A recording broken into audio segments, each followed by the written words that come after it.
La socialisation sexuée est un processus différentiel au sein d'une société où les personnes n'intègrent pas les mêmes éléments culturels. Cette socialisation a des conséquences aujourd'hui chez nous tous. Nous allons voir les différentes étapes de la socialisation sexuée au cours de la vie d'une personne. Chez l'enfant, dans le monde du travail, dans le sport ou dans les médias. À la naissance, il n'y a pas de différence entre filles et garçons. La différence survient à la petite enfance lors de la socialisation. L'apprentissage de normes et de valeurs est différent. Une fille et un garçon ne sont pas élevés de la même façon. Vers l'âge de 3 ans, l'enfant a déjà commencé à former son identité de genre. Il est conscient du fait qu'il est un garçon ou une fille et que certains comportements, activités, jouets et intérêts sont plus fréquents chez les garçons ou chez les filles. Les différences dans le comportement et les façons d'interagir des garçons et des filles commencent aussi à devenir apparentes vers cet âge. Par exemple, les garçons sont plus actifs physiquement et jouent dans des espaces plus grands que les filles, alors que celles-ci sont plus conciliantes, plus prosociales et restent plus près des adultes pour jouer que les garçons. Chaque fois que des enfants se rassemblent, ils ont des opportunités de se socialiser mutuellement. La recherche dans ce domaine suggère que les garçons et les filles grandissent dans des mondes sociaux séparés et ont rarement la chance d'apprendre à connaître le genre opposé. De plus, certains spéculent que cette séparation et ce manque de compréhension continuent de teinter les relations hommes-femmes ultérieurement pendant l'adolescence et l'âge adulte. Les familles, les écoles, les voisinages et les milieux de travail incluent à la fois des hommes et des femmes.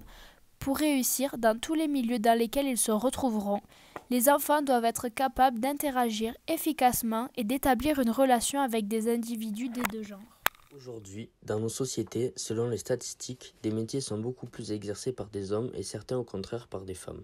Cela est souvent dû à la présence d'une barrière sociale.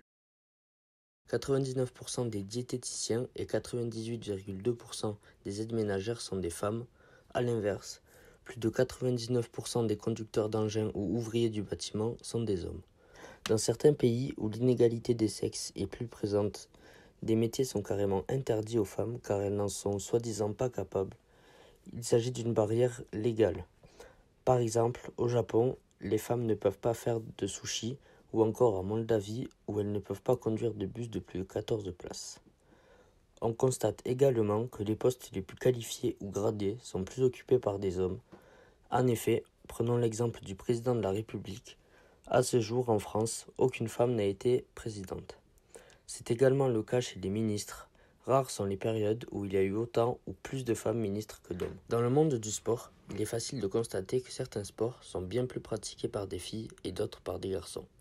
En effet, parmi les licenciés de moins de 18 ans, le rugby compte seulement 3% de filles. A l'inverse, la danse comprend 93% de filles pour seulement 7% de garçons. De plus, on remarque que quand un garçon ou une fille pratique un sport plus pratiqué par le sexe opposé, c'est dû au contexte familial. Une fille faisant du rugby aura sûrement des frères rugbyman ou même des parents rugbyman qui ont déjà vécu cette socialisation. Ensuite, quand une personne fait du sport et qu'elle commence à atteindre un haut niveau, ce sport est alors médiatisé. Les médias favorisent et mettent en valeur le sport masculin alors que le sport féminin est le plus souvent dévalorisé et l'apparence physique des filles est jugée et critiquée. D'autres inégalités plus frappantes existent. Par exemple, la notoriété du football féminin est quasi nulle face à celle du football masculin. Pour illustrer cela, Marta Vieira da Silva, joueuse de foot la mieux payée, gagne 429 000 € par an. Cela n'est rien face à Lionel Messi, joueur le mieux payé qui touche 40 millions d'euros annuels. Ce dernier peut en plus jouir d'une prime et de contrats publicitaires faramineux grâce à sa renommée. D'autres inégalités sont à constater. Aux États-Unis, le football américain est très populaire. Mais alors que chez les hommes, il est populaire pour les émotions sportives qu'il procure, la ligue féminine est regardée pour les tenues qu'elle porte. En effet, elles sont vêtues de petites culottes et de brassières décolletées. Elles n'ont pas autant de protection que leur homologue masculin, car elles cachent trop leur corps. Mais dans les médias, il n'y a pas que le sport.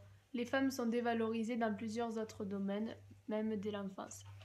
Les filles jouent moins aux jeux vidéo car ils sont jugés trop violents pour leur nature plus sensible, ce qui est faux car ce sont des valeurs qui leur ont été apprises à l'enfance. Dans la pub, les femmes sont souvent stéréotypées avec des rôles de femmes séductrices, femmes au foyer, avec des images où elles sont mises en valeur, souvent dénudées avec des belles formes. Ensuite, dans les films hollywoodiens ou tout autre genre de film, les femmes apparaissent beaucoup moins souvent à l'écran, mais quand elles apparaissent, elles sont 4 fois plus souvent affichées en sous-vêtements que les hommes. Les médias utilisent leur corps pour augmenter l'audience. Ces représentations sont à la fois des conséquences des stéréotypes déjà présents, mais ils les renforcent encore plus et font que ce mode de fonctionnement de la société ne cesse de faire une différence entre hommes et femmes. L'inégalité entre les sexes est un cercle vicieux qu'on ne peut rompre que par nous-mêmes et l'éducation de nos enfants. Les choses changeraient si les filles n'étaient pas obligées de jouer à la poupée et les garçons à la voiture.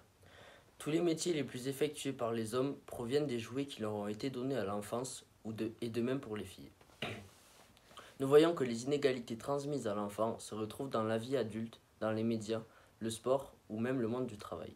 Peut-être qu'en inversant les rôles, en changeant l'éducation de nos enfants, les filles joueraient plus au foot et les garçons feraient plus de danse. Est-ce que ce n'est qu'une question d'éducation ou ce sont des traits de caractère qui sont naturellement définis ?